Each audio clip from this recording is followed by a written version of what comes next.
So I'm going to break down this patch.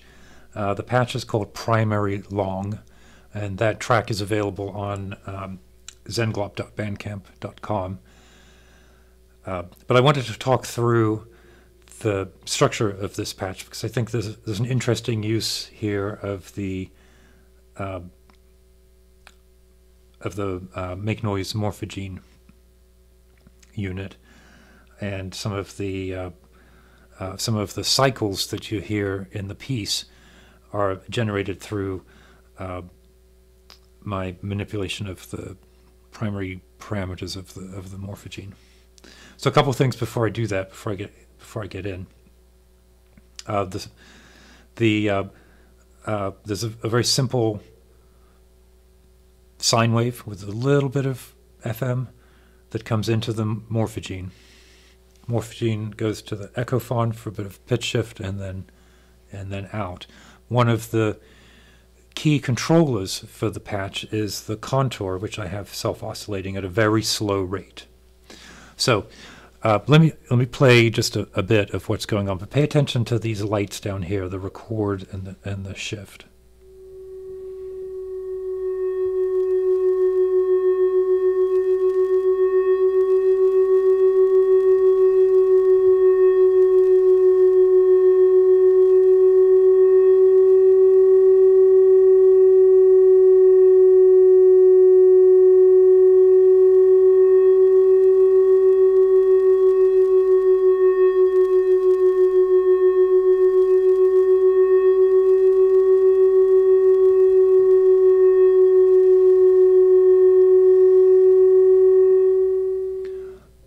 So I'm going to come back to the record, the shift, and the splice in a moment.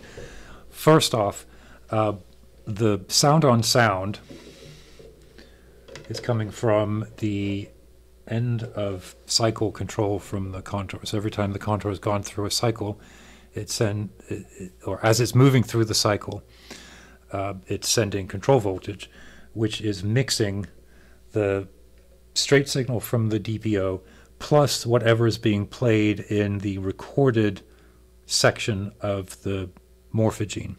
So if I were to unplug the control and do it manually, it would sound like this.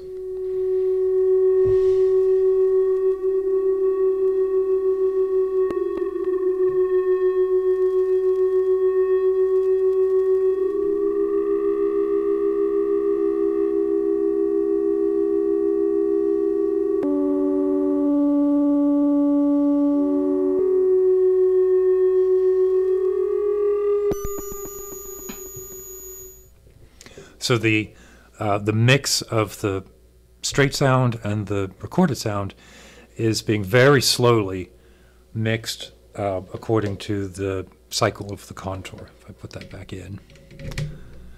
The other thing that the contour is doing then, at the end of each cycle, it is sending out a gate, which is like a trigger. And I'm using that to do, to control the record here, right? And you saw the record going on and off, again very slowly because it's a slow cycle. There, it just went on. Again, now it's recording, and it's recording whatever would be the output of this mix. So sometimes it's recording the far left, which is the pure sound. Sometimes it will be the far right, which is whatever the current remixed version is, or it will be playing somewhere in the middle. And the thing with the record is that when it goes off like that, what it's doing right now is creating a new splice at the end of the reel within the morphogene. So every time you stop recording, it adds a new splice in. Well, the organize button here, or the organize shift, is moving through the splices, and that's when it changes color like that. You can see that it's moving to a different splice because the record button has created a new splice. So there's an increasing number of splices. Now the other thing that's happening is randomly, using the woggle bug, I'm actually triggering the splice button itself, which is a feature within the morphogene that will take the existing splice and split it into two. So if you have one splice and periodically a random burst goes through, you end up with progressively shorter splices. And over the course of the full 90 minutes, that becomes that develops a very characteristic tonality or a very characteristic timbre, the sound of the instrument, because as these get smaller and smaller and play rapidly, you generate new pitches and new instrumental timbre that you would not have had from the original sound wave. So if I were to play again now, you'll hear that already there's an evolution in the sound. There's the original.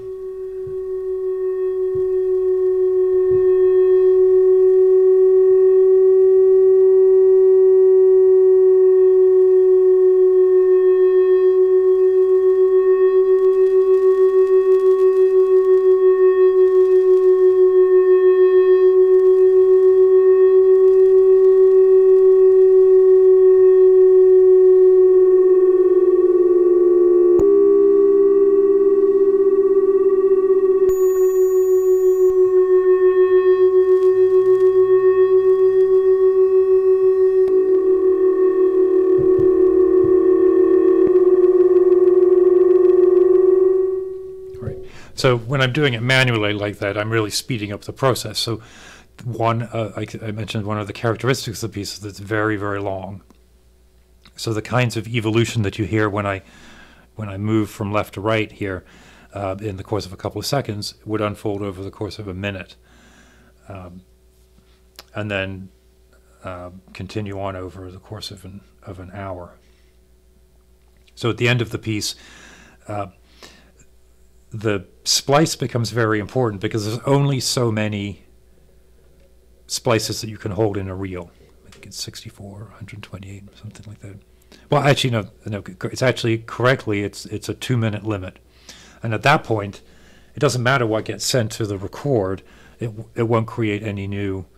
In fact, I think that's just what happened there right now. It'll send the gate, but it recognizes that it's at the maximum length for any given reel. And so it doesn't add any new ones on the end. But still, the organize and the splice is taking place. So now, instead of adding new splices that then are cut up, the only thing that's happening is existing splices are getting shorter and shorter. Let's see if after a couple of minutes, if that sounds different, noticeably different. If I shift it over to the right, so we're going to just hear the modified sound.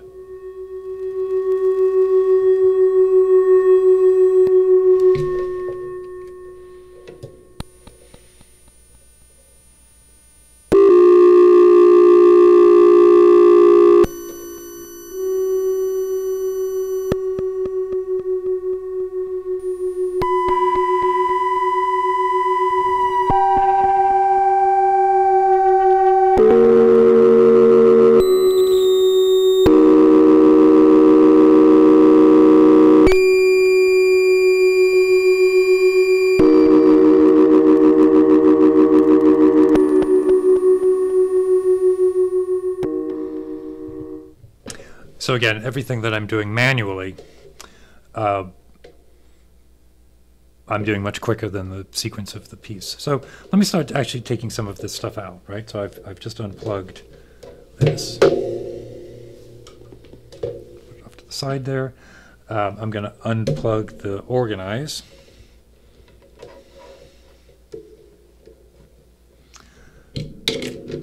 Those were both coming from the Wogglebug. So the other control that I put in sort of at the end, just to make some additional subtle modifications, was to randomly step through the gene size. And if you remember what the gene size does, or rather if you don't remember what the gene size does, the gene size changes the element that's repeated within a splice. So if I unplug that and again do this manually,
So again, gestures that sound quite lovely at that speed, but also then as they unfold over a much larger period of time, the changes are imperceptible or barely perceptible over time.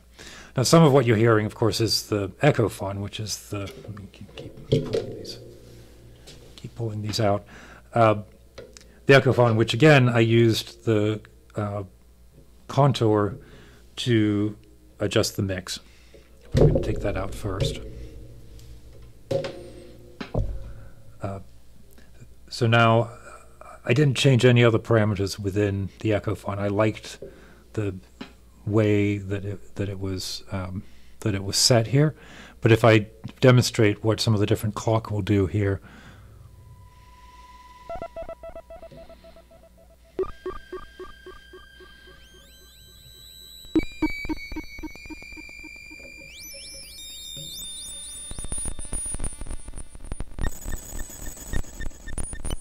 try and find one then.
So the Echophon works really nicely with these long-held sounds, where it becomes less of a standard delay or echo, and more of like an extra harmony.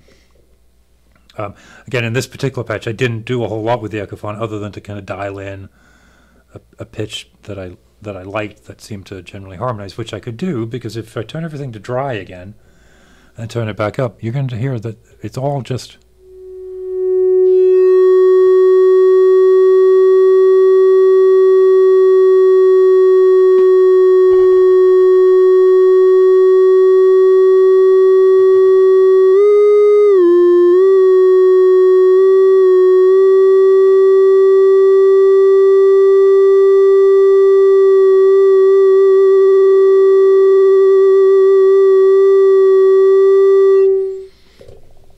So I wanted to start with that very simple idea, and then interested in the idea first of the shift using the contour between the sound on sound, and then from there I plugged in a bunch of different things to see what happened when those were controlled by these very slow cycles.